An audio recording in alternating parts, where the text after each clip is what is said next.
मोहनपुर नामक एक गांव में लोग बड़े ही खुशहाली से रहते थे। एक दिन गांव के चौपाल में बैठे सभी लोग बात कर रहे थे।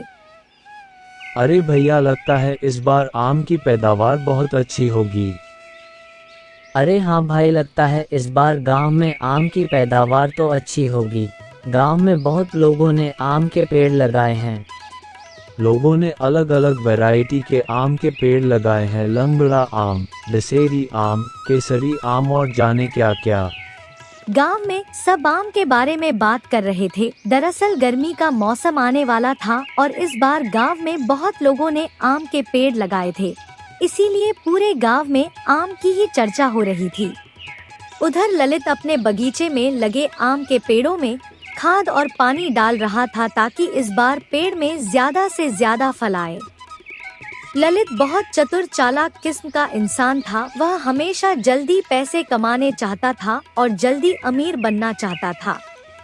कुछ दिन बाद सभी के आम के पेड़ों में आम लग गए। ललित के आम के पेड़ों में भी आम लग गए। ललित अपने आम के पेड़ों में लगे आमों को देखकर मन ही मन सोचने लगा कि इस बार कैसे इन आमों को बेचकर ज्यादा मुनाफा किया जाए। इस बार तो पेड़ों में बहुत सारे आम हुआ है। कैसे इन आमों को बेचकर ज्यादा से ज्यादा पैसे कमाए जाए, कुछ सोचना पड़ेगा। ललित सोच ही रहा था, तभी उसे एक तरकीब सूझी।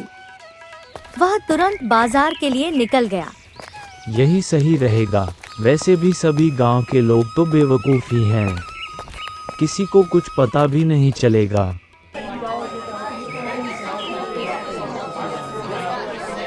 वह बाजार में एक रंग की दुकान में जाकर कहता है, भैया एक रंग का डिब्बा देना तो जिसका रंग पानी से भी ना धुले। हाँ भाई, अभी देता हूँ। इतना कहकर दुकानदार उसे रंग का डिब्बा दे देता है। ये लो भाई। हाँ चलो ये तो हो गया, अब कुछ आम की पेटियां ले लेता हूँ। सारा सामान लेकर वह घर चले आता है। चलो, सारा सामान तो ले आया, अब बाकी की सारी तैयारी कर लेता हूँ। वह फटाफट सभी आमों को रंग से रंग देता है और लकड़ी की पेटियों में भर देता है। सब काम तो हो गया, अब तो कल सुबह का इंतजार है।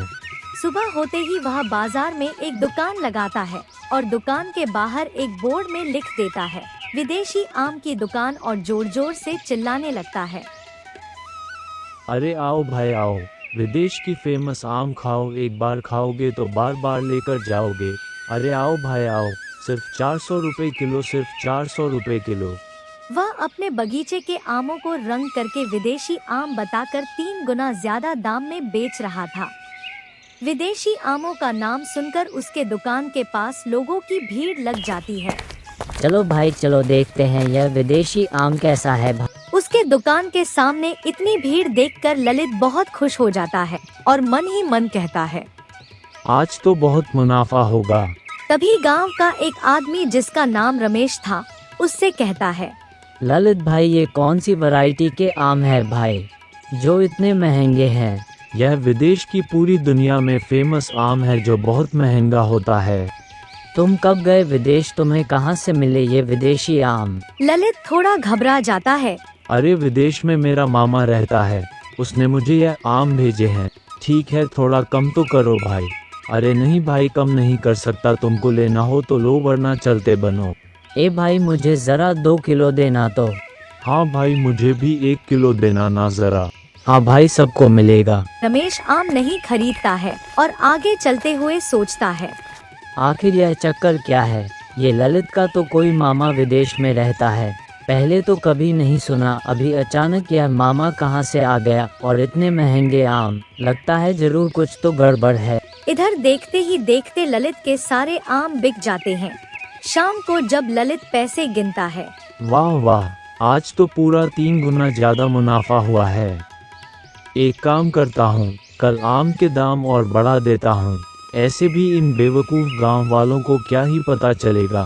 कह दूंगा यह उससे भी अच्छी क्वालिटी के आम है। रमेश बैठकर सोच ही रहा था कि कैसे पता लगाया जाए कि ललित क्या गड़बड़ कर रहा है। तभी उसकी पत्नी उससे कहती है, आज ना बाजार में विदेश की आम बेच रहे थे ललित भैया। हाँ तो क्या मैंने पूरी एक पेटी आम खरीद लिए। क्या तुमने पूरी एक पेटी आम खरीद लिए? ये देखो, और एक बेवकूफ। मुझे तो लगा था आप खुश हो जाएंगे, लेकिन आप तो विदेश के आम ऐसे थोड़ी ना मिलते हैं। अरे यह विदेश के आम नहीं है, ललित सबको बेवकूफ बना रहा है। आप भी ना खामखा ललित भैया पर शक कर रहे हैं। मुझे जल्दी से कुछ करना पड़ेगा, नहीं तो ये ललित पूरे गांव को ऐसे ही लूट लेगा। अगले दिन ललित फिर से दुकान लगाता है, लेकिन इस बार वह आमों की कीमत को बढ़ाकर 500 रुपए प्रति किलो कर देता है। फिर भी उसके दुकान में लोगों की भीड़ लगी हुई थी। रमेश आज फिर से बाजार में कुछ काम से आया था। उसने देखा कि ललित ने आम के दाम और बढ़ा दिए हैं। अब मुझे पूरा यकीन हो गया कि कुछ ना कुछ तो जरूर गड़बड़ है। आज इस ललित पर नजर रखना पड़ेगा। कुछ देर बाद ललित के सारे आम बिक गए। वह घर जा रहा था, उसके पीछे पीछे रमेश भी उसका पीछा कर रहा था। आज तो बहुत फायदा हुआ। आज भी किसी को पता नहीं चला कि यह कोई विदेशी आम नहीं है, ये तो मेरे बगीचे के ही आम है, जिसे मैं रंग करके विदेशी आम बना देता हूँ। कितने बेवकूफ़ है ये गांव वाले। चलो अब बाकी बचे सारे आमों को भी रंग देता हूँ। ललित आमों को रंग करने लगता है। वहीं खिड़की के पीछे खड़े होकर रमेश उसका वीडियो बना लेता है। अच्छा तो ये बात है, ये ललित अपने बगीचे के आमों को रंग करके विदेशी आम बताकर ज्यादा दाम पर बेचकर सबको लूट रहा है। वह तुरंत पुलिस को फोन करके सारी बातें बताता है। पुलिस उसकी बातें सुनकर कहती है, कल इसे पूरे गांव के सामने रंगे हाथ पकड़ेंगे। सुबह होते ही रोज की तरह ललित अपनी दुकान में विदेशी आम बेच रहा था कि तभी वहाँ पुलिस आ जाती है। पुलिस सीधे ललित के पास जाकर कहती है, अपने बगीचे के आमों को रंग करके विदेशी आम बताकर ज्यादा दाम में बेचकर सबको लूट रहा है ना। ललित घबरा कर कहता है, नहीं साहब, ऐसा तो कुछ नहीं है। ऐसा कुछ नहीं है तो यह क्या है? पुलिस पूरे गांव वाले और ललित को वीडियो दिखाती है। वीडियो देखकर सभी लोग चौंक जाते हैं। आखिरकार ललित अपनी गलती मान लेता है। पुलिस उसे पकड़कर ले जाती है और ललित को फ्रॉड करने के लिए सजा होती है।